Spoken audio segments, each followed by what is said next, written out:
In a recent CTV news story, an Ontario woman was blindsided with a $660,000 tax bill after both her parents passed away in the same year, leaving her and her brother with virtually nothing. Now, this is a nightmare situation I've unfortunately seen come up over the years as a financial planner. So in this video, we'll go through the CTV article, break down what actually went wrong and what caused such a massive tax bill, and then I'll share a few tips to help you avoid ending up in a similar situation. So for those of you that haven't seen the article, just quickly skim over it, then again highlight the key points and then jump into what went wrong here and how you can avoid it. So an Ontario woman says she had to use nearly half her parents' retirement savings to pay off a $660,000 tax bill, obviously a massive tax bill. So Ashley Galea said her and her brother were grieving from the loss after they received a tax bill from CRA about 11 months later. So what happened is Galea's mother, Jackie, died in January at the age of 62, and in December, her father, Michael, suddenly passed away at 63, so quite young to pass away for both of them. The Burlington couple were high school sweethearts. We think my dad passed from a broken heart. So super sad situation, obviously. Now, when we jump into the data, describes their parents as middle class. Mom was a nurse, dad was a business owner, it sounds like.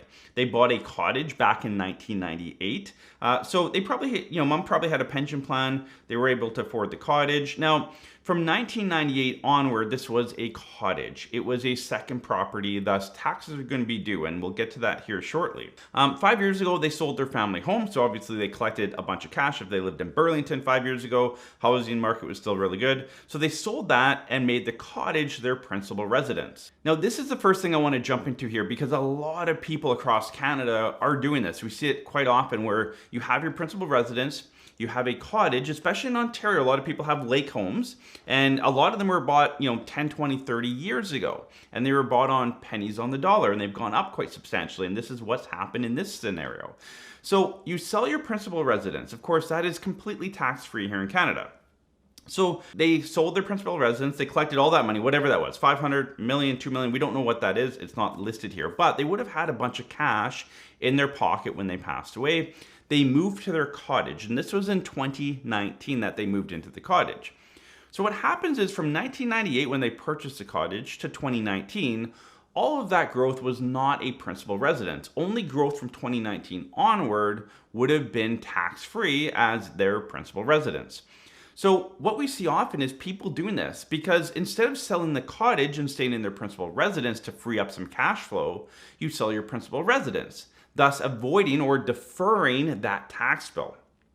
Had her parents sold the cottage and stayed in their primary residence, they would have paid the tax bill on the sale of that. They would have had the after-tax money. And now when they passed away in 2024, their principal residence would have had no tax as well. Thus, the only amount of tax bill would have been on that RSP, and the total tax wouldn't have been $660,000, would have been about $330,000, $340,000, so much less. So again, the time between 1998 and 2019, when the cottage was not their principal residence, all of that growth is going to be taxable when they die. Of course, the benefit is they're deferring that tax bill until they die.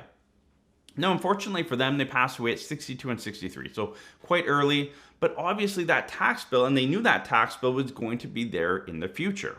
So had they had that conversation with their kids, it doesn't sound like they did. So if you're someone that's planning to sell your principal residence, move into a cottage or a second property that you have that will eventually, when you die or sell that, trigger capital gain from time when it wasn't your principal residence, you need to be aware of that. Have that conversation with family saying, we know there's a tax bill here, so don't be surprised when we pass away, there's a $400,000, $300,000, whatever that tax bill is.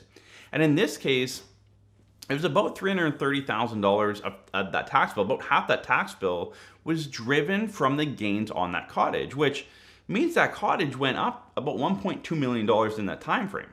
So not only did they sell their principal residence, but they also had this nice cottage that was worth quite a bit of money, plus the savings, plus mom probably had a pension. Again, it doesn't relate that in the story, but probably had a pension as well. So yes, they were middle class, but they had a good amount of assets at the end of the day. Now, ways around this. So this is where I want to highlight. As far as the cottage goes, how could they have avoided that tax bill, at least dealt with the tax bill? A, they could have had and should have had that conversation with their two kids so that they weren't blindsided with this big tax bill months after they passed away.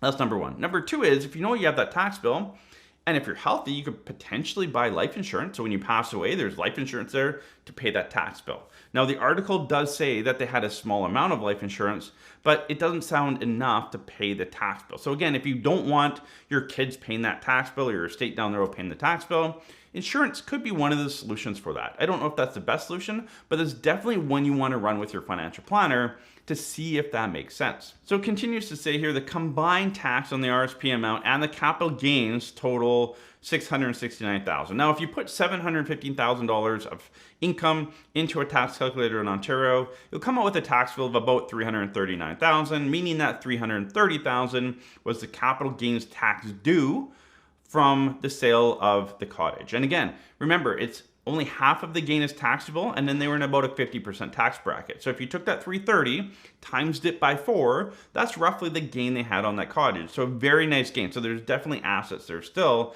But again, there was a tax bill that the parents would have known, or hopefully would have known, going into that situation. Gallia said to avoid selling the family cottage, they were advised to use almost the total amount of RSPs to pay off that tax bill. The money Gallia's parents saved up, she said, was expected to go to her and her brother, but now that there's almost nothing left over after their parents' funerals and other expenses. This is sort of a kickback that happens if you die at such a young age with an RRSP. Now it goes on to say, Evelyn Jack, tax expert at Knowledge Bureau, you want to do some retirement planning for tax efficiency at least by the time you're 55 to 60. Jax goes on to make many more blanket statements. And the reality is, yeah, you want to start planning 55, 60, maybe even a little bit before that. I always say 5 to 10 years before you retire, you want to start doing some planning. And this is why it's really important to talk to someone that understands tax, retirement, and estate planning, the decumulation of assets. How does this happen? Now, in this situation, they passed away at 62 and 63. You know, I would say our team does the best job out there of anyone at a decumulation strategy. We're not decumulating $715,000 in RSPs by the time they're early 60s, because that's not life expectancy. We have to use the data. So this is a very sad and unique situation that they both passed away in their early 60s. Now, were they decumulating their assets over the last few years? I don't know how long they've been retired, but if they've been retired for 2, 5, 10 years, have they been decumulating their assets during that time? We don't know that. Hopefully they have. A good plan, as soon as you retire, start decumulating those assets.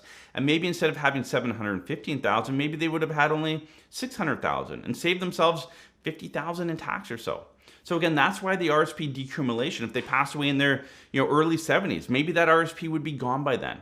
So again, that's why having a proper decumulation tax estate plan makes a massive difference. But when I look at this situation, we look at the RSP, $715,000, and the article definitely pushes well, RSPs are bad because look, they saved all this money and now half of it's going to CRA. And this is, again, a very unique situation where both of them passed away early in their 60s. That's not common. That's not the average. We also have to talk about, well, they were working, right? He ran a business. She was a nurse. Maybe they had good incomes. I assume most of the RSPs were in his name. If she was a nurse, she would have had a pension. She had pension adjustments, meaning that she couldn't have put much money into her RSPs. So it's probably mostly his. So, and if he had a cottage, they had a home, they had this money saved on top of her pension. Yes, they were middle class, but I'm guessing his business actually maybe have done well. Again, an assumption here, but he could have been in a high tax bracket, meaning that he was getting 50 cents back on the dollar back then on every dollar that he put into his RSP. And that's been compounding tax deferred up until this point. And remember, $715,000 is not the amount they put in. That's the amount that was there when they passed away. So again, RSPs again and again. In situations like this, when you pass away, both of you in your early 60s, yes, RSPs wouldn't make sense, obviously. But that's not the data that's out there. The data that's out there is you're going to live into your 80s. RSPs do make sense as long as you're putting the money in at a higher tax bracket than you're going to take it out. And for 99.9% of you, that will be the case. You're going to put money into your RSP at a higher tax bracket than when you take it out. You have that tax refund. You can compound your money. It grows tax deferred. There's a lot of benefits to RSPs. Obviously, stories like this hit the news and people start panicking and they start making bad and rash decisions. And again, this is very unique. It does happen. I'm sure there's another story out there you've heard like it, but it's not common. So be very aware of not making a rash decision, or if you're younger and you read this and you're like, oh, RSPs, I don't want that to happen to me, I'm not going to do RSPs. Again, that's a really bad financial decision based off of one story, because I can show you thousands and thousands of other stories where RSPs put tens to hundreds of thousands of dollars back in people's pockets, created way more tax efficiency, estate planning, all of it. So RSPs are going to make sense 99.9% of the time. But the 0.1%, this is the story right here that we're reading in the CTV article. And unfortunately, if they want to keep the cottage, of course they have to use RSP money. My question would be, they sold the principal residence not too long ago, 5 years ago. Where is that money? There's got to be money left over from that. So I don't think the whole story is maybe here. This is really geared to hit down on RSPs, that they're not a good thing as you go up to retirement. And I wanted to put out this video to say, look, this is the 0.1%. And it's a very sad story, and my heart goes out to them, especially when I read, like, my dad died of a broken heart, and we've had clients die of a broken heart. Like, we've seen it firsthand. Very sad situation. So I don't want to take away from that. What I do want to take away from is the article itself is written in a way that it makes it sound like RSPs are not a good thing to save up for retirement. And that is the furthest thing from the truth. RSPs are a fantastic way. What went wrong here is they didn't have proper advice around that cottage. When they sold their principal residence 5 years ago, they should have hired a financial planner that knew what they were doing and could advise them on, hey, when you pass away, here's a tax bill you're gonna have. We wanna make sure we talk to your executors, your kids, about this tax bill, because it's going to be there. And if the kids plan to keep the cottage, which was obviously the case, how are we going to pay that tax bill? And maybe mom and dad said, no problem, there's going to be money left over that can pay that. So maybe that was their plan, it just wasn't communicated. Or maybe they didn't know at all. Maybe they didn't even know that tax bill was going to be incurred. Again, as you make movements leading up to retirement or at any point in life, you want to talk to a financial professional that can advise you, give you sound advice on what's going to happen down the road. Because again, a second property, a lot of you are moving into your second properties. There's going to be a future tax bill. And I don't want this same situation that happened to this family to happen to your family. So have these conversations, and this really opens up. They sit down at the dinner table, talk about money, talk about assets, talk about estate planning, talk about death and what could potentially happen when you pass away. My family's done it. I do it with my kids, with my wife, with my parents, across the board. I highly encourage you, open up that conversation.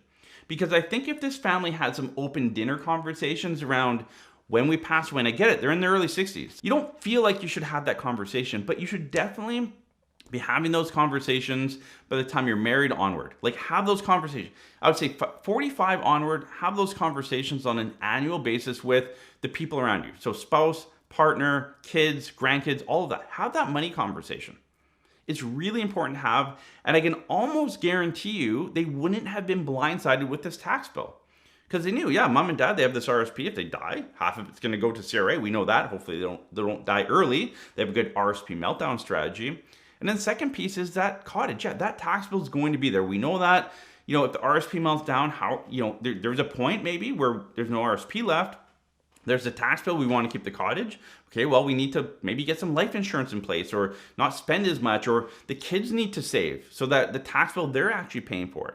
So again, there's a multitude of ways to go about this, but it starts with the open conversation with your kids, your spouse or partner, your executor, people around you that are going to be impacted by these financial situations. So again, my heart goes out in this situation, but I don't think there was enough conversation as a family with their financial planner and just the overall compass of things that were going on in their financial world. So again, a great story to go through and learn, hey, this isn't going to happen to me. I'm going to plan ahead, but don't take out of this article that RSPs are bad, because that's the way it's geared. And let me tell you again and again and again, RSPs are a great tool as you lead up to retirement. We'll see you in the next one.